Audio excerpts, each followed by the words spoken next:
Psylocke is definitely one of those characters that was done real dirty throughout Marvel Rivals, but mostly in the balancing department. She may be dead in a ditch, but damn is she looking good while doing it with all them skins she's gotten. With every patch she's nerfed farther and farther, and for what reason? Who hated Psylocke so much they held NetEase at gunpoint to nerf her? Her neutral was gutted, her ultimate was buff only be shot 57 times. You gave her the buff, why are you nerfing it? This is the game where you choose characters like Hela, Bucky, Phoenix just to delete people in 2 shots. I'm not saying Psylocke should be able to do that, but landing combos with her and actually doing more than half their health bar would be kinda nice. Psylocke's identity as a pick assassin flex character has been completely removed for utterly no reason. But with this moveset remake, I hope to breathe some new energy into this character without just small number tweaks and changes. For Psylocke's primary, the psionic crossbow, I don't think it received much nerfs in its lifetime. It's a simple primary with some underlying depth. Psylocke will fire off 5 bolts twice, with the second shot always firing without your input. That's where Psylocke's aim got tricky, but not impossible.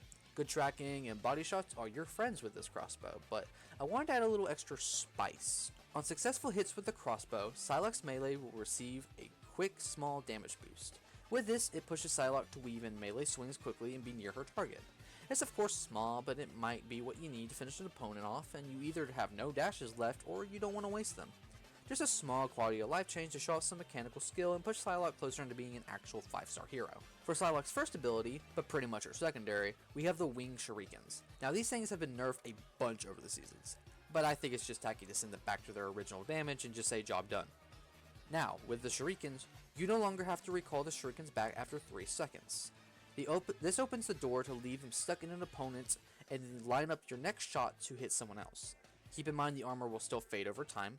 Your dashes will also recall them like normal, and if the opponent dies, then Psylocke will recall them back anyways. I'm not entirely sure if this really brings the attention to the underlying problem of the shuriken's lack of damage, but I don't want this buff to just be damage numbers because that's kind of boring. Now onto the move that hasn't received a single nerf somehow, which is the Sideblade Dash. So I'm walking on eggshells here because I have a couple buffs for it, but also some changes that make Psylocke a more difficult but rewarding character to play. For the first straight buff, Psylocke goes slightly faster while bunny hopping out of it. I don't know how bunny hopping works exactly and I'm too lazy to research it. For now, I'm just buffing it, but here's why. Having a fun optional ability in the middle of a fight is really cool, and I think Psylocke's bunny hop is almost there, but really isn't yet. Okay, this is more of a want thing because she already has mobility. It really wasn't a change she really needed, but like, it's fun, so it's more of a me thing. What will be actually changing is a brand new toggle in the settings. With this button held down, Psylocke can dash in the direction she's currently moving. So if Psylocke is looking forward, you can still dash back without snapping your camera around and having a seizure. Though you still need some finesse with your camera to bunny hop backwards. Might as well make Psylocke symbol a bunny now with all the hopping. Get your mind out of the gutter. Okay, now for the final change. The dash now uses her sword for a second hit. Psylocke will still use her Psychic Dagger for an initial dash, and at the end do a sword swipe. This is to learn and reward dash control, aka a term I made up. This is where you aim down to pick where Psylocke will end up at the end of her dash. Her dash damage will be halved between each attack, but will end up doing a bit more damage together to be more rewarding when you land both attacks. Alright, time for a break after all those changes. So Psionic Stealth. It received a random nerf of 1 less second on its timer. Why? This was the most stupid nerf she's ever gotten and it's not close. Psylocke has been stuck with this since season 2.5. That 1 second means a lot, because without it, you just pop up back in front of the entire enemy team the second you go invisible. This is the only time I'm going to break my one rule and just buff something back to its original glory. Psionic Stealth will be buffed back to 3 seconds of invisibility. Trust me, I wanted to go higher. The voices compelled me to, but after I bought a bag of gasoline and spilled it all over my cat, I decided I shouldn't listen to them anymore. For one final buff, Psylocke will have a small window during Psionic Stealth's activation where Psylocke can dash and remain invisible. This is sort of like her team up with Cloak. She can dash after her startup and then go through an enemy and still remain invisible during it. So I worked it into her base kit without the extra damage and a bit more penalty, but now you can play mind games with people by dashing into them and just moving away for a bit.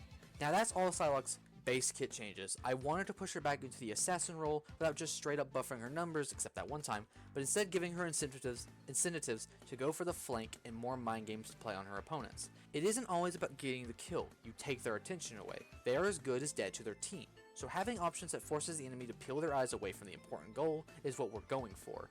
And Psylocke's ultimate needs to be just that. But before we get into the changes, I need to rant. Psylocke's ultimate, Dance of the Butterfly, is just push Q to do damage.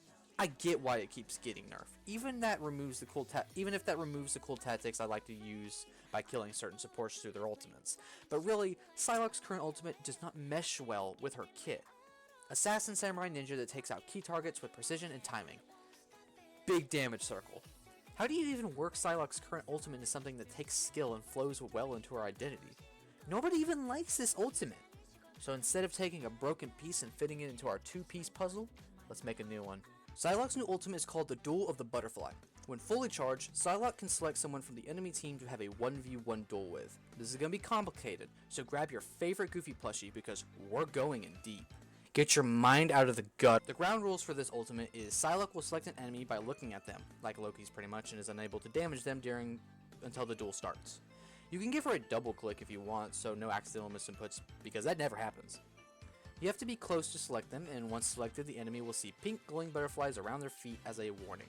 They will also be able to see Psylocke highlighted at all times, and for 3 seconds they have the opportunity to murder you in cold blood, throw all of their resources out to their team, or accept their fate. Now once the 3 seconds are up and Psylocke and this enemy are still alive, you enter the duel. Both Psylocke's team and the enemy's team disappear without the help of Sue and make the map look very empty. Do keep in mind your team cannot see you at all. Before the duel begins, all the enemy's cooldowns are reset and their health is restored, but Psylocke does not receive this luxury. Now that the duel has begun, the ultimate will last for only 4 seconds, so it's a very quick fight. Whoever wins this duel will be released with full HP and all their cooldowns reset, and the other person is dead. If nobody wins, then you're both released, but Psylocke will not have her HP and cooldowns reset, but the enemy will.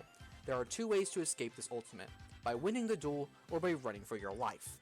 If you or the enemy gets too far from the other, the ultimate will end instantly, so it's always in Psylocke's best interest to kill them before they can. Even then, you're still wasting their time by making them run for the hills. Also for legal reasons, Psylocke cannot select people in the middle of their ultimates for obvious reasons. Now that all sounded complicated, but trust me, in-game it won't be. It's either kill each other or run for it. Simple. All the other jargon was to actually just make it more simple so you don't have to worry about resources and HP during the battle and during the duel. A bad Psylocke will make this ultimate the worst in the game. A good Psylocke will make the enemy team hope they aren't important enough to be dragged for some one-on-one time. Get your mind out of the gutter, so with this ultimate, as complicated as it is, out of the way. That signals to me that Psylocke's moveset remake is finished. Of course, not as dramatic of ways as my Widow video. Not as dramatic of changes as my Widow video. I kept most of her kit, but changed a lot of their uses of each weapon. Psylocke just got a lot of changes to her abilities with their core functions remaining. I like this remake a lot and would love to see some of these changes actually in the game, especially the new ultimate, even if that would make me lose a lot of duels. If you enjoy this, please hit the like button, subscribe if you enjoy my ramblings as someone who should probably be locked up in a mental institution, and if you want to see more of these videos. I'll catch you all in the next video. Goodbye.